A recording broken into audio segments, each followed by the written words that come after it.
शुक्ल पक्ष की नवमी तिथि, बैसाख महीना।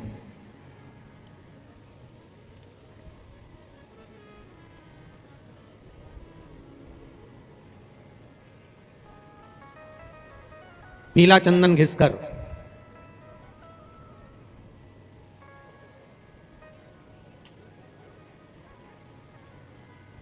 उस चंदन को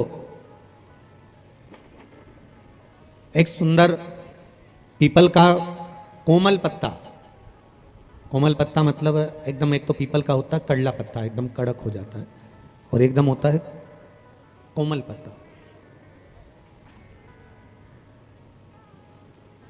उस पीपल के कोमल पत्ते पर पीला चंदन घिसकर, जो वो चंदन होता है, उस चंदन को घिसकर उस चंदन को उस पत्ते पर रख लें।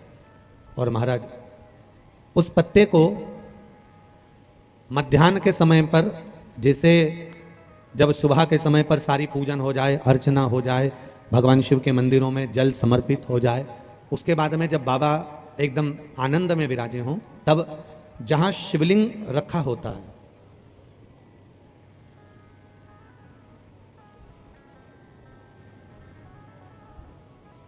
जैसे ये शिवलिंग है और ये कटी भाग जहां शिवलिंग रखा हुआ है, इस कटी भाग पर जहां शिवलिंग रखा है उसके पास में ही 3 उंगलियों से चंदन का लेपन उस कटी भाग पर करना है।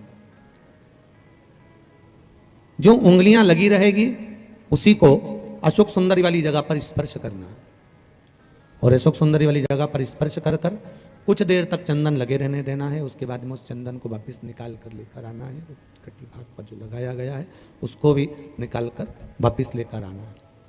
फिर बाबा का स्नान नहीं कराना है, केवल चंदन लेकर आना है, उसी पीपल के पत्ते पर रखकर। एक डिब्बी में उस चंदन को आप रख लीजिए।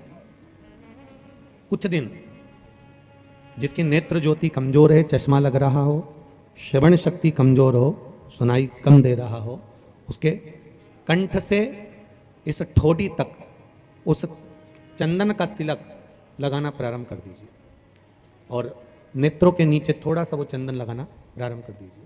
लगभग 20 से 22 दिन तक आप उसका प्रयोग करिए, और एक रुद्राक्ष का जल शिव को समर्पित कर कर उस जल का आचमन करना प्रारंभ कर लीजिए।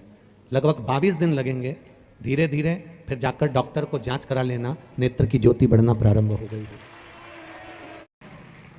पर विश्वास के साथ में, भरोसे के साथ में, क्योंकि सबसे मूल अगर कुछ है तो विश्वास मूल है। मानो तो मैं गंगा मां हूं और ना मानो तो बहता